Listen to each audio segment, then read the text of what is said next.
Oculta nas águas de Florida Keys há uma das maiores experiências científicas da Terra.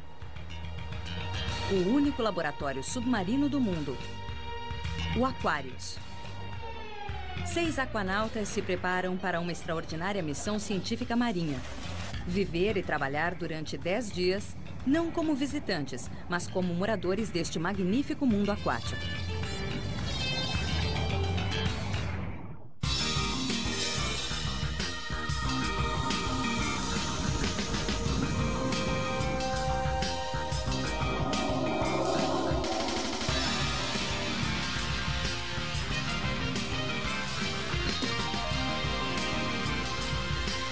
Profundezas.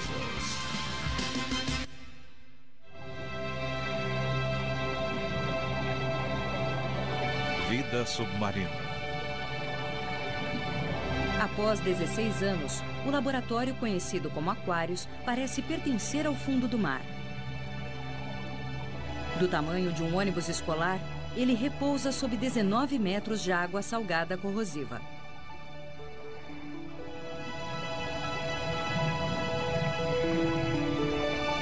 Os pesquisadores descrevem o Aquarius como uma estação espacial dentro do nosso próprio planeta. Ele está num enorme banco de areia perto da costa da Flórida, chamado Santuário Marinho Nacional de Florida Keys. O Aquarius se tornou parte do maior recife de corais da América do Norte, o terceiro maior sistema de barreira de corais da Terra. Como muitos recifes no mundo inteiro, este vem morrendo ano a ano. Os estudos desenvolvidos a bordo do Aquarius visam a compreensão deste frágil meio ambiente, uma das fontes de sustento de vida do nosso planeta. Quando puserem os tanques no compartimento, não se esqueçam de passar a corda sobre eles. Eu vou mostrar a vocês como fazer isso depois. É preciso ser um cientista de alto nível para ter a honra de passar 10 dias a bordo do Aquarius. Antes de os pesquisadores entrarem neste santuário marinho, eles enfrentam uma semana de treinamento intensivo. Tentamos manter esta área desobstruída. As equipes de aquanautas que visitam a estação fazem estudos que envolvem desde o recenseamento dos peixes até a química do oceano e a fisiologia humana. Esta nova tripulação quer descobrir se um dos maiores recifes de corais do mundo vai viver ou morrer. Esta é uma ocasião muito especial para nós. Passamos talvez 1 ano e meio treinando para essa tarefa e então... O cientista-chefe Pete Edmonds, da Universidade Estadual da Califórnia em Northridge, recepciona a equipe de aquanautas. Os processos que causam esses eventos... O programa Aquarius é operado por um grupo de técnicos do Centro Nacional de Pesquisa Submarina, que fica na Universidade da Carolina do Norte, em Wilmington. Precisamos saber como os recifes de coral vão reagir. E é aí que entra este projeto. Se nós... O Dr. Ove Hegerberg dirige um dos maiores programas de pesquisa na Grande Barreira de Corais da Austrália. Ele vai liderar a equipe de aquanautas a bordo do Aquarius. Ao seu lado estarão Pete Edmonds e a bióloga doutora Ruth Gates. Resumindo, nós queremos ver onde a temperatura da água está causando sérios defeitos genéticos. No mundo da ciência marinha, esta missão equivale a uma viagem no ônibus espacial, particularmente para estes jovens pesquisadores. Joshua Idjad era aluno de Pete e está trabalhando na sua tese de doutorado em ecologia marinha. Como os outros, ele é aquanauta pela primeira vez. Eu posso dizer que ser convidado para esta missão foi, sem exagero, a realização de um sonho que eu tinha há muito tempo. A formanda Sarah Lee está começando seus estudos para o doutorado. Ela será a única mulher da tripulação. Vai ser muito legal, porque eu nunca tive oportunidade de fazer um trabalho extensivo nessa profundidade. Para Bill Legat, que passou 7 anos trabalhando na Grande Barreira de Corais da Austrália, esta será sua primeira chance de realmente viver num recife. Talvez existam no máximo 1000 pessoas no mundo que já fizeram isso e fazer parte desse projeto, fazer uma pesquisa que você adora, ver o oceano 24 horas durante 10 dias, é uma experiência incrível. Sou o Dr. Karanopoulos, vou fazer o seu exame neurológico. Espero que dê certo. Sim, estou vendo. Um médico da Marinha examina todos eles e vai monitorar toda a missão, pronto para qualquer emergência. Os aquanautas precisam aprender a reconhecer os limites e a resistência de seu corpo, porque vão entrar num meio ambiente perigoso. Enquanto eles são submetidos aos exames finais, a equipe de apoio abastece o Aquarius. Alimentos desidratados são transportados em tambores de aço conhecidos como casulos. Os mergulhadores levam tudo o que precisarão para sobreviver e se distrair durante 10 dias nas profundezas. Estas são as fitas, os DVDs e a câmera digital e uma série de parafernálias eletrônicas que eles vão usar.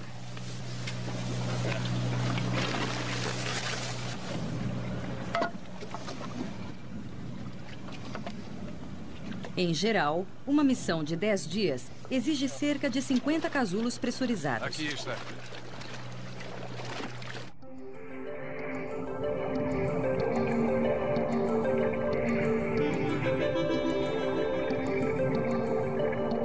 Pessoal, vamos precisar de mais. Tudo bem.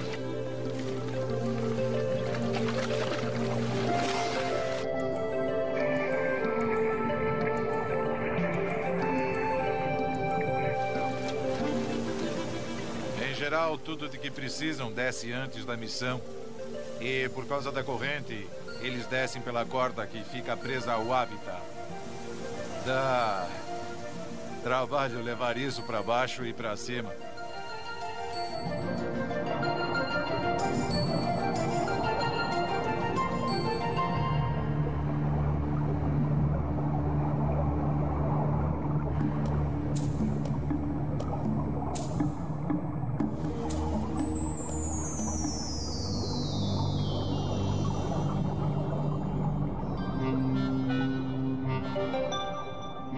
Alguns dos moradores estão curiosos em relação aos novos visitantes. Mais de 130 espécies de peixes vivem nas redondezas. Segundo a ciência, o recife de coral é um dos ecossistemas mais complexos que existem.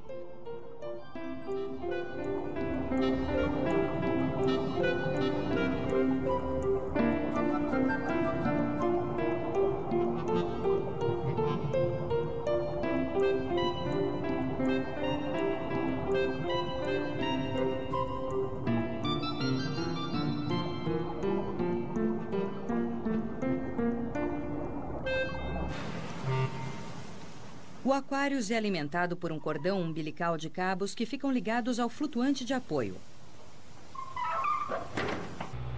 O flutuante gera ar, retransmite as comunicações e fornece energia. Depois de testado e com o sistema em funcionamento, o Aquarius está plenamente operante e pronto para a tripulação. Este é o equipamento que torna possível a verdadeira ciência. Em outras palavras, é muito seguro. Há estudos confiáveis sendo feitos no habitat. O líder da equipe, Ove Hergurberg, avalia a complexidade da missão. É um ambiente potencialmente muito perigoso. Tivemos uma boa semana de treinamento e estamos prontos para lidar com uma série de situações que esperamos que não aconteçam. Mas, seja como for, no fundo, eu espero que dê tudo certo. O Aquarius é incomparável porque os aquanautas não emergem nunca durante a missão. Os mergulhadores convencionais são limitados pela profundidade e pelo tempo que podem passar sob a água antes da descompressão. Mas os aquanautas usam uma técnica chamada mergulho de saturação e só fazem a descompressão no fim da missão. Isso lhes dá completa liberdade para trabalhar sob a água o tempo que for necessário. Mas essa vantagem também pode significar perigo. Ou seja, eles não podem se aproximar da superfície. Se fizerem isso, o sangue ficará cheio de nitrogênio, um problema conhecido como embolia gasosa.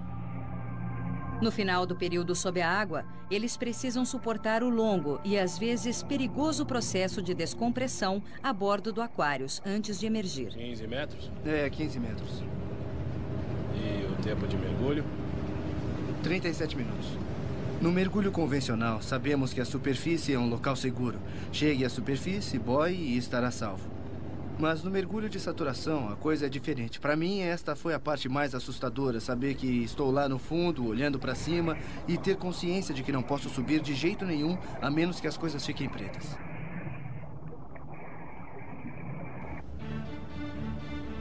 Na manhã seguinte, a equipe faz os preparativos finais.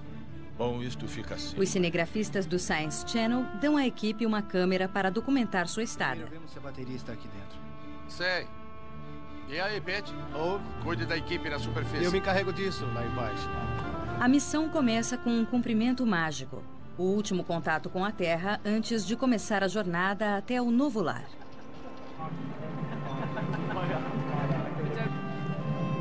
Pete lembra os objetivos ao se despedir. Segurança, trabalho em equipe e dados.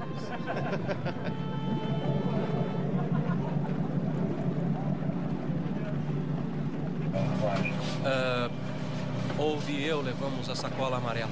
Os tubos estão na sacola vermelha? Estão. Chegou a hora de os aquanautas assumirem seus postos.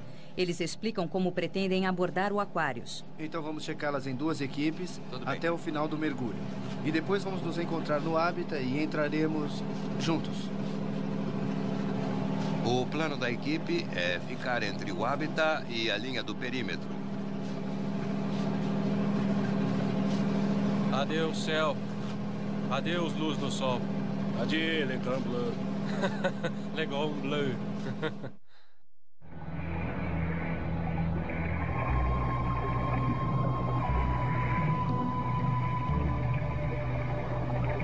Os mergulhadores entram no Aquarius por um portal especial, ou seja, através de uma bolha entre o oceano e o hábitat criada pela pressão do ar.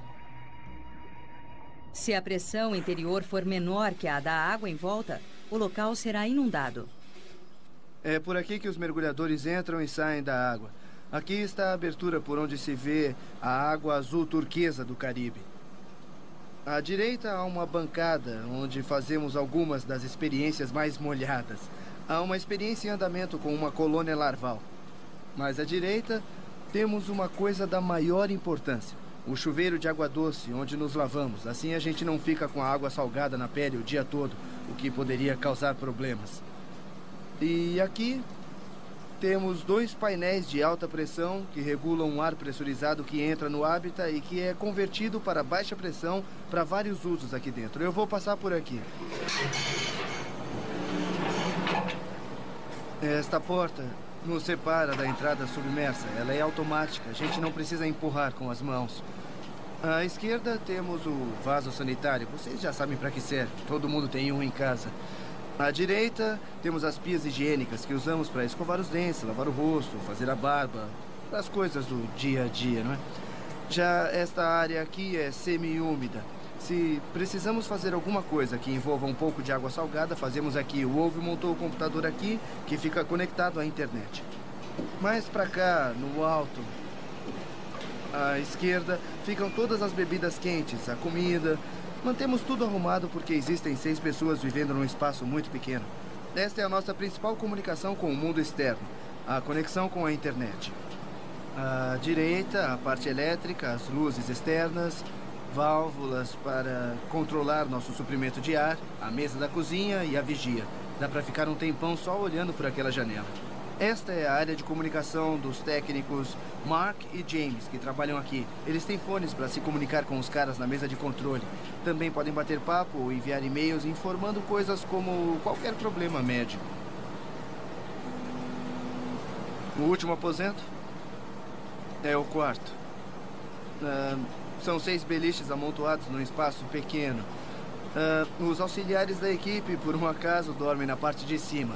E daí vem o Wolf e o Bill. O Mark e o James preferem ficar embaixo para qualquer emergência.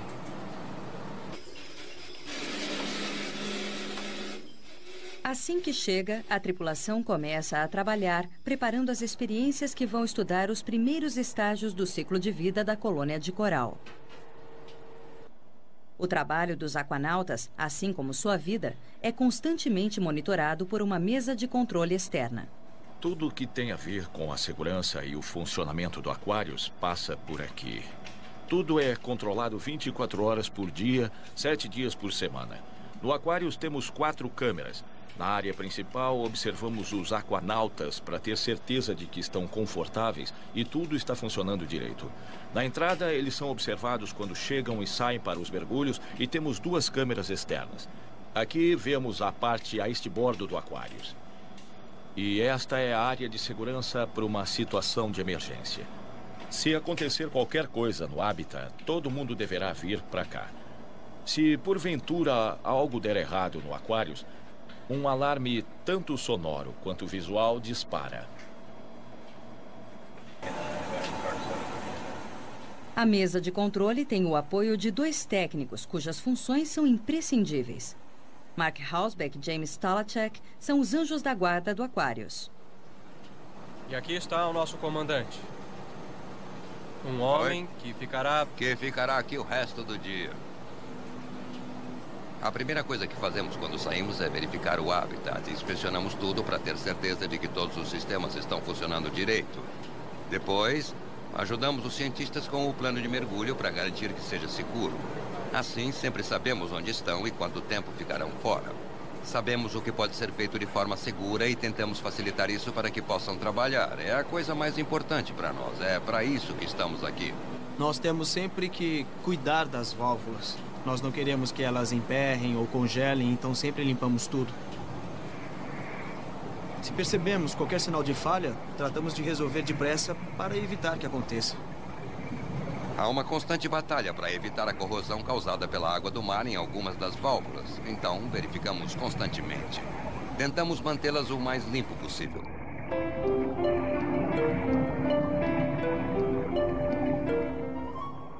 Os peixes dançam em torno de James enquanto ele faz seu trabalho.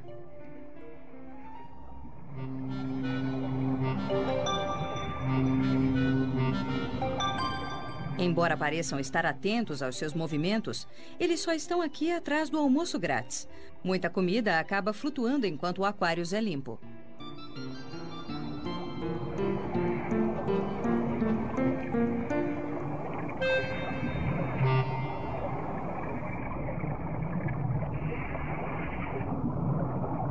Estou convencido de que a ciência do tipo exploratória e expedicionária é muito importante.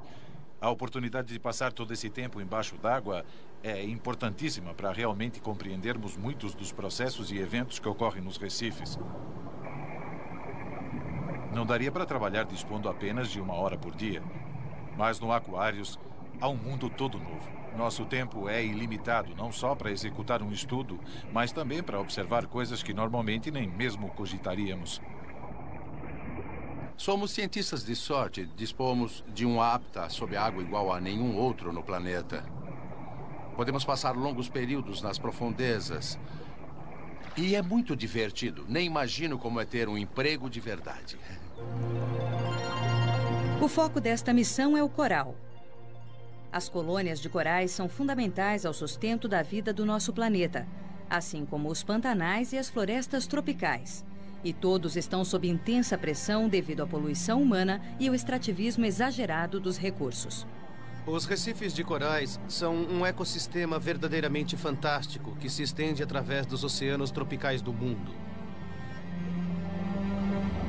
São ecossistemas muito antigos, dominados por corais pétreos, e esses corais fornecem superfícies duras, além de recantos e fendas onde outros organismos podem viver.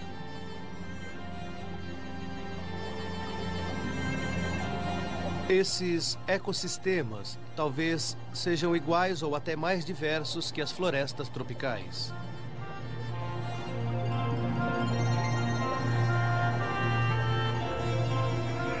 O coral parece uma planta, mas não é.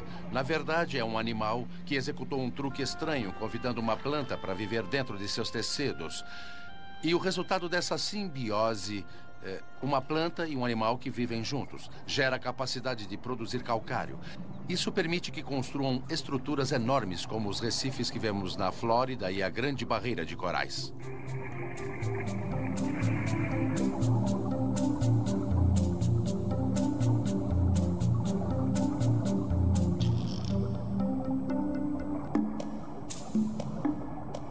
Os recifes de corais enfrentam muitas ameaças agora. Quando o mar é contaminado por esgoto ou pelos agrotóxicos que escoam da terra, infelizmente, os bancos de corais são afetados.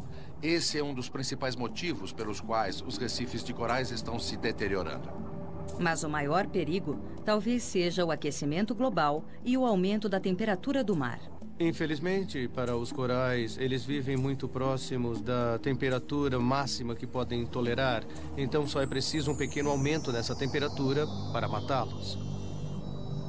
O objetivo da nossa missão este ano se concentra em saber como a mudança do clima global, particularmente o aquecimento do oceano, afetará a capacidade de recuperação dos corais.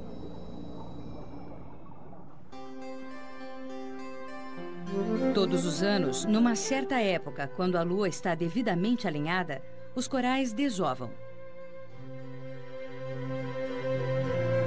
Alguns liberam ovos e esperma e outros larvas minúsculas.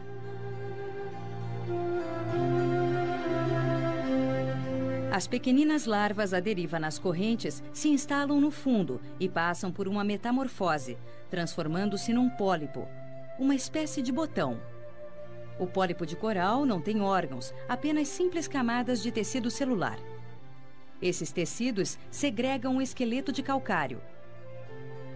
Camada após camada, como os andares de um arranha-céu, o pólipo constrói um novo nível de rocha de coral. Elas foram chamadas de catedrais do mar, as maiores estruturas feitas por animais neste planeta. Estamos tentando determinar como o aumento da temperatura vai afetar as larvas de corais que são liberadas.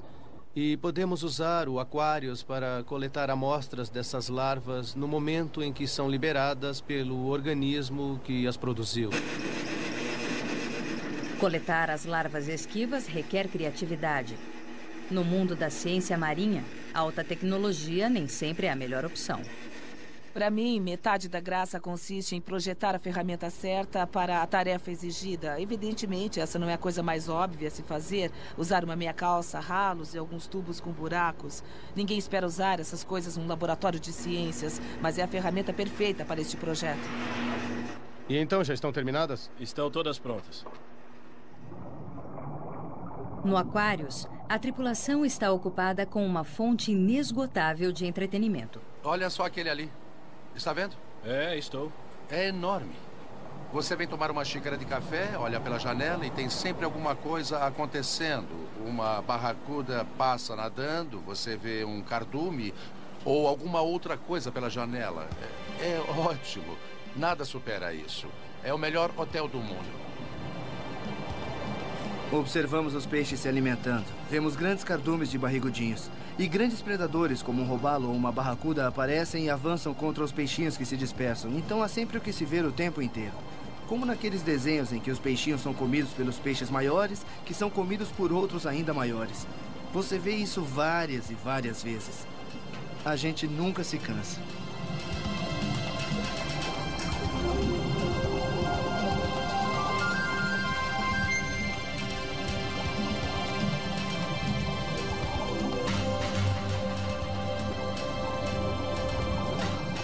Não esperávamos ser observados com interesse. Alguns peixes bem grandes se aproximam da janela. Alguns com 1,20 m ou 1,5 m e ficam ali durante horas nos observando. Ficam perto da janela. Olham aqui para dentro e ficam mais interessados quando estamos perto da vigia. Você não precisa de televisão, é incrível. Um desfile interminável. Absolutamente incrível.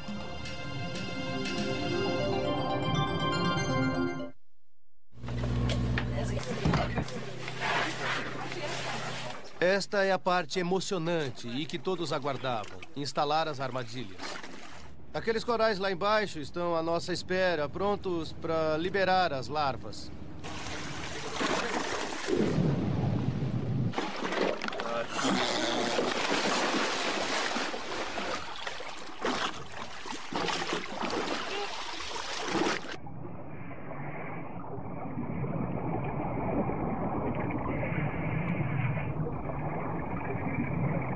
A ideia é encontrar uma colônia de corais e ajeitá-la dentro da armadilha, prendendo a meia embaixo do tecido. A armadilha deve flutuar. Com cuidado, removemos o tubo, injetamos algumas bolhas de ar e depois recolocamos no lugar. Ela precisa flutuar suavemente. Depois, amarramos o cordão num substrato não vivo. Um pedaço de cascalho ou de coral já serve. Embora hoje esteja calmo, pode haver correntes bem fortes aqui e a gente corre o risco de perder todas as armadilhas.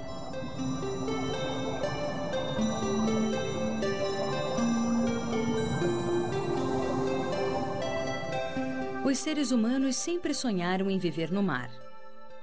A pesquisa de hábitat começou nos anos 50, por volta da mesma época do programa espacial, quando os médicos da Marinha começaram a testar os efeitos da imersão profunda em seres humanos.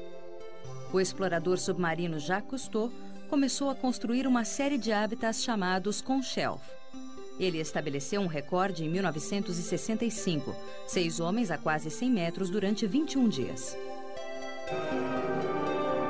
A Marinha norte-americana também entrou no negócio de moradias subaquáticas. Em 1964, eles lançaram seu primeiro hábitat, que também era um laboratório marinho. Uma câmara de 12 metros com a forma de um charuto, onde 4 aquanautas passaram 11 dias a 58 metros perto de Bermudas. As primeiras missões fizeram experiências com combinações diferentes de gases inaláveis: oxigênio, hélio e nitrogênio. O objetivo era reduzir os riscos de que as perigosas embolias chegassem à corrente sanguínea dos aquanautas durante a descompressão. Os efeitos das misturas variaram, mas o hélio acabou sendo uma surpresa especial, conforme o astronauta que virou aquanauta Scott Carpenter demonstrou com alegria.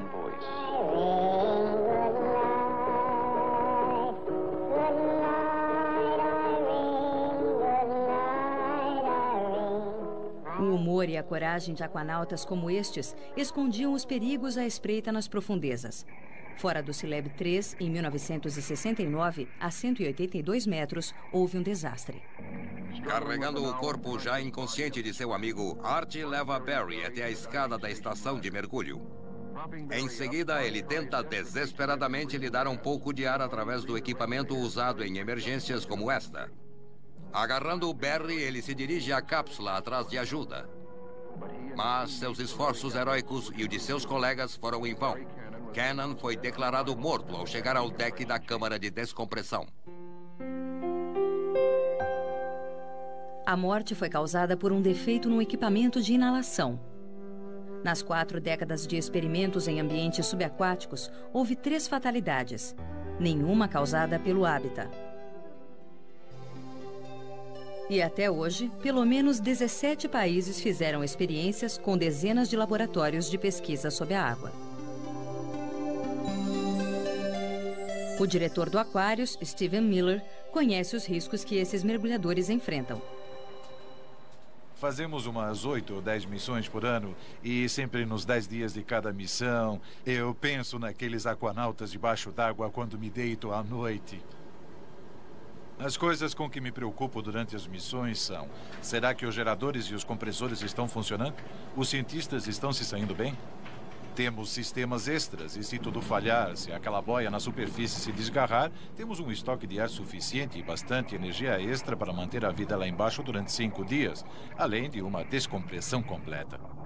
Lançado em 1986, o Aquarius está se aproximando do recorde por ser o mais duradouro e mais bem-sucedido desses experimentos em ambiente terrestre. Com o apoio da Administração Atmosférica e Oceânica Nacional, NOAA, atualmente ele é o único laboratório subaquático em operação contínua. Embora a tecnologia tenha melhorado muito, a comida continua a mesma. Tá ruim? Tem cheiro de atum. Você vai ter problemas. Não cheira atum. Felizmente, o paladar diminui quando se vive sob pressão. Boa sorte, Sarah. Minha nossa! Está meio empelotada. Veja mais de perto. Meio empelotada e desagradável. Isso devia ser uma sopa creme de champignon, mas o melhor que eu posso fazer nessa altura é adicionar um pouco de patê de queijo da NASA. Que coisa horrível, cara. Isso aí não vai melhorar, não. Acho que não. O que você acha? O bom do micro-ondas é que podemos converter quimicamente a comida se for bem cozida.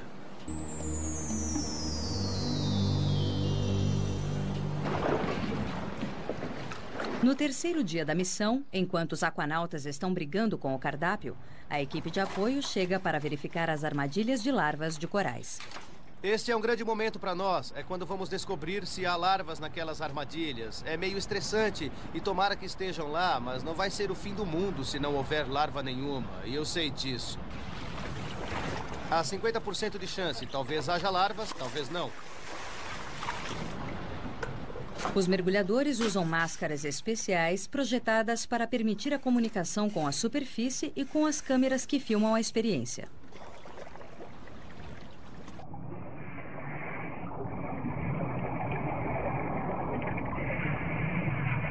Isso é muito legal. 1, 2, 3 sujeitinhos no tubo.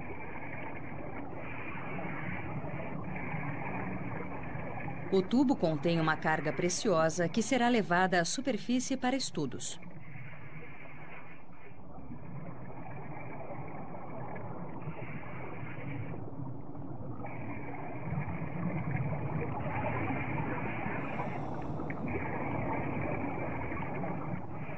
Cada coral que contém larvas fica marcado para que os cientistas possam identificar de qual armadilha as larvas vieram. Temos outro coral aqui e isso é muito emocionante. Há larvas aqui dentro.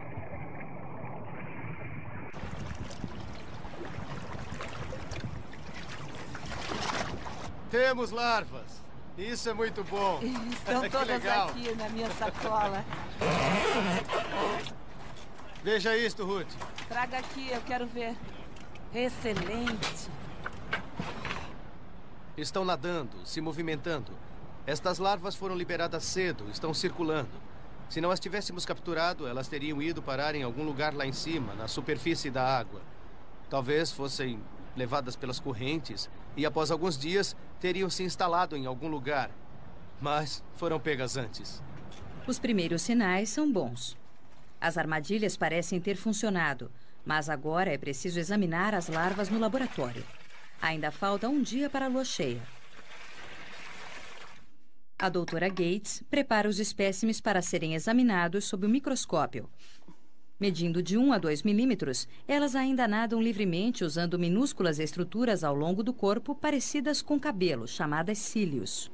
Estamos observando a primeira coleção de larvas que retiramos do Recife esta manhã. Elas têm a forma de um torpedo. E essa cor se deve à zooxanthella, um tipo de alga que vive no interior dos tecidos dos corais e que permite a fotossíntese do Recife. O coral é uma planta e um animal que coexistem num organismo.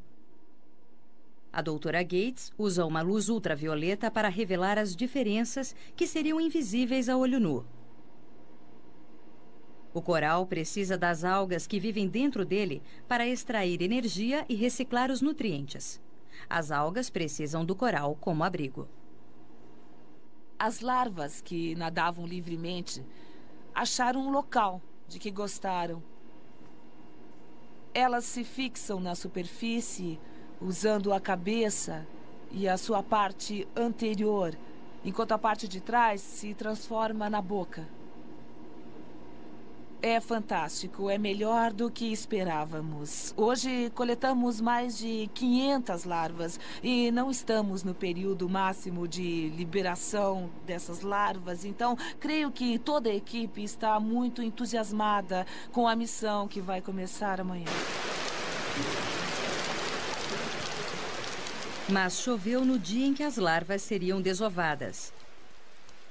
Tempestades vindas do Golfo agitaram o mar e causaram uma forte correnteza. As boas expectativas da equipe, de repente, se tornaram sombrias. Pela primeira vez, Pete Edmonds é forçado a recuar. Estamos vendo nuvens no horizonte. E isso quer dizer que provavelmente teremos vento durante um longo período. Com o mar agitado e uma forte tempestade vindo, eu não acredito que seria muito seguro ficar lá. Tudo indica que o tempo vai piorar. A equipe fica presa num jogo de espera. O tempo ruim põe sob pressão o Recife e a tripulação do Aquarius. O pessoal está meio inquieto hoje porque não pode sair. Não dá. A água está turva e tem muito peixe estranho nadando perto do hábitat. Ficamos aqui apreensivos com aquelas ondas enormes lá em cima.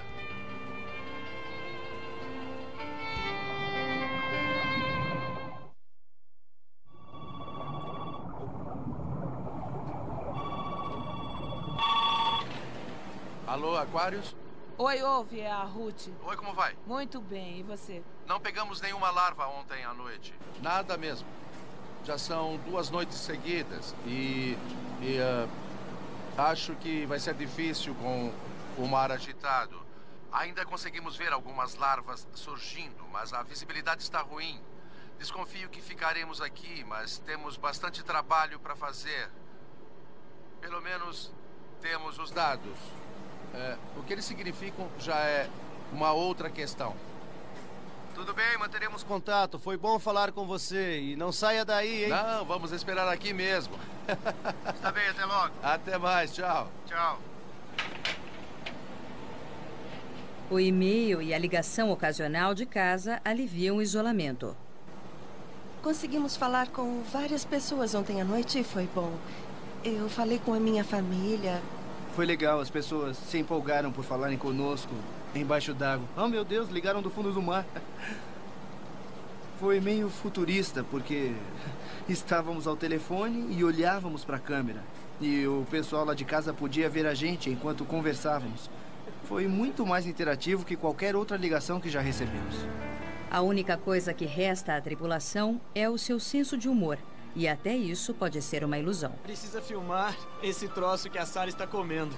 O que é que ela está A deliciosa comida da NASA. Esta é a comida da NASA? Como se sente após saborear a comida da NASA? Como uma astronauta. Como uma astronauta? Nossa! Está tudo legal. Outra consequência da permanência nas profundezas sob grande pressão é conhecida como efeito Martini, ou entusiasmo das profundezas. Os mergulhadores o descrevem como pilequinho de cerveja, mas quando se lembram de serem mais científicos, o chamam de narcose do nitrogênio. Respirar o ar nessa densidade causa narcose do nitrogênio, que é meio parecida com aquela sensação ligeiramente agradável de quando se bebe álcool. Então, qualquer desvio que as pessoas tenham na personalidade pode ficar mais acentuado.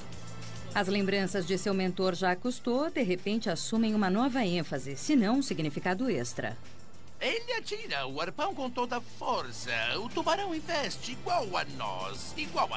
Veja isto. É como isto aqui, está vendo? Ele investe com toda a força sobre nós.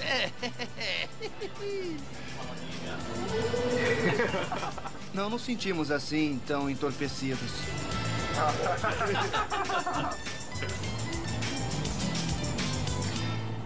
Cansado dos efeitos do torpor, Josh vai dormir, enquanto uma segunda equipe assume o trabalho no Recife. Normalmente seria um mergulho bem complicado, mas é como um passeio no quarteirão de casa. Vamos lá. Tudo bem? Obrigado. Os mergulhadores iluminam o palco para o segundo ato no mar, à noite. A hora em que um novo elenco de personagens surge para encenar o drama da vida e da morte nas profundezas.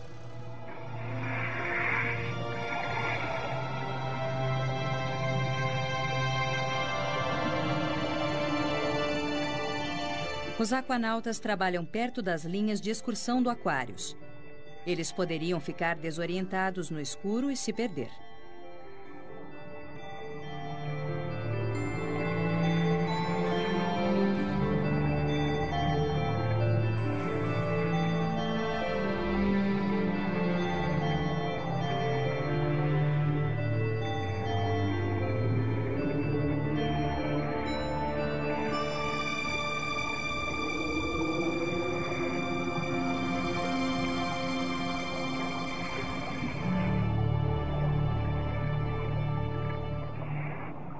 A noite dá a Olve a oportunidade de usar uma nova e importante ferramenta para estudar os corais. Ele considera seu modulador de amplitude de $13 mil um dispositivo de jornada nas estrelas. Apelidado de Pan, é um instrumento poderoso. A luz brilhante ilumina rapidamente o coral sem prejudicá-lo, e ele consegue estudar quão bem os corais estão produzindo sua própria energia. O PAN mede a eficiência com que as algas simbióticas transformam a luz em alimento. É uma avaliação simples e precisa de sua saúde, uma forma de determinar o nível de estresse que afeta os corais. Estamos bem animados porque normalmente não temos muito tempo, mas nessa missão dispomos de até 6 horas lá no fundo com esse instrumento. Os mergulhadores procuram novas respostas usando diferentes tonalidades de luz azul para iluminar o Recife. Isso pode solucionar outro grande mistério dos corais que envolve a fluorescência que eles produzem. O cenário marrom do Recife exibe um show de luz após o escurecer. A fluorescência se dá quando uma molécula absorve um fóton. Mas, em vez de devolvê-lo como uma cor, por exemplo, ela absorve a energia e depois torna a fluorescê-la, ou seja, torna a emitir o fóton numa extensão de onda ligeiramente mais longa. A cor entra azul e sai verde. Nos corais há uma grande variedade dessas moléculas. A luz se torna a assinatura do coral e pode ser usada para encontrar novas formações e, quem sabe, até mesmo corais que ainda precisam ser estudados. Uma das coisas que poderemos fazer com a fluorescência é talvez dar às espécies cores específicas de assinaturas. Manipulando o filtro na máscara, além da lanterna, podemos chegar a um ponto em que, nesta paisagem marrom, conseguimos identificar espécies muito pequenas que, de outra forma, passariam despercebidas.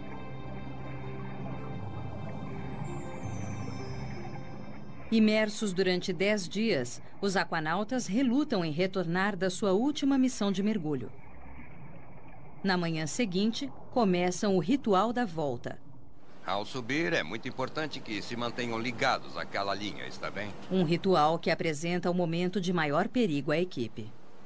É bem devagar.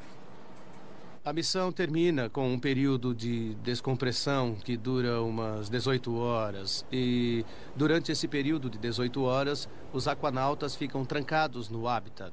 A pressão no interior é lentamente reduzida e, embora o habitat permaneça no leito do mar, a pressão interna diminui até se igualar à pressão da superfície. Na primeira hora e 10 minutos, ficaremos deitados nos nossos beliches, respirando 100% oxigênio durante 3 períodos de 20 minutos, com um intervalo de 5 minutos entre eles. E depois, eu, o Mark e os outros membros da tripulação nos revezaremos no controle da descompressão. Temos que fazer umas paradas durante algumas vezes, num período de 16 horas e meia. Esse período de tempo é algo que nos preocupa demais. É um período em que você pode ter problemas, é uma área de alto risco, e as pessoas podem ter uma bolha, um princípio de embolia gasosa, que pode exigir tratamento na água ou lá na superfície. 17.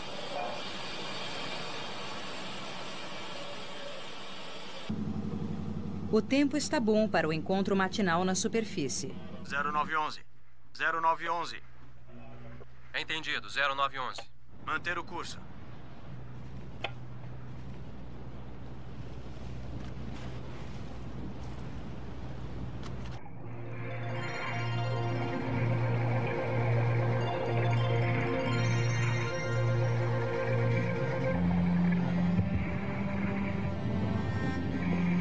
Esse foi um dos pontos altos da minha vida.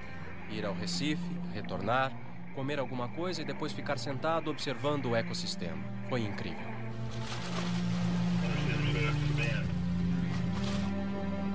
Viver no fundo do mar foi uma das experiências mais incríveis da minha vida. Foi inacreditável. Eu quis muito fazer isso desde o momento em que descobri que teria chance. E correspondeu às minhas expectativas. Para mim foi uma experiência singular. É incrível viver embaixo d'água durante 10 dias.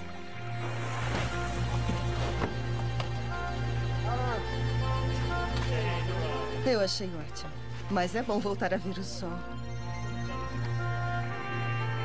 Ficar longe das experiências rotineiras durante 10 dias me fez ver como a superfície do planeta é maravilhosa. O mar é lindo, mas nada é melhor que sentir o sol na pele, o ar fresco nas narinas e a visão do céu.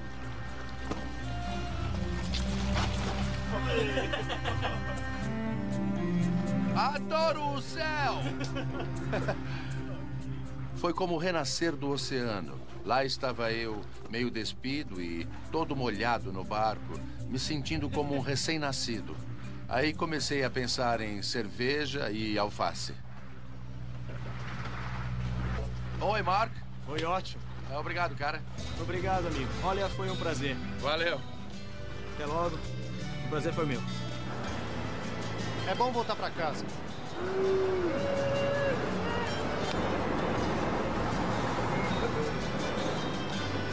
Terra firme. Apesar do atraso na liberação das larvas por causa do mau tempo, os cientistas encontraram alguns indícios de que as novas larvas de corais estavam sobrevivendo e iriam colonizar o Recife. Mas também precisaram rever velhas teorias. Já se acreditou que as águas mais profundas ofereciam alguma proteção aos corais em relação aos efeitos do aquecimento global. Mas isso pode não ser verdade. Como acontece com todas as buscas científicas, novas respostas estimulam novas perguntas. Mais dedicada e determinada que nunca, essa equipe retornará à Flórida no ano que vem para continuar seu trabalho. Foi muito bom. Adoro todos vocês. A percepção de que o mar os modificara para sempre tomou conta da equipe de novos aquanautas.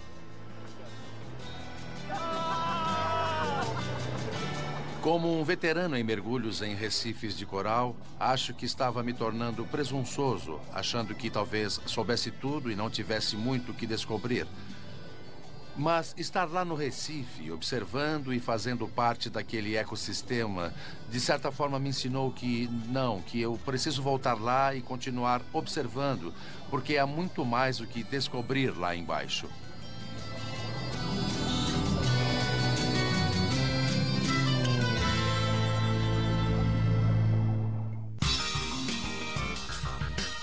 Versão brasileira, DPN Santos.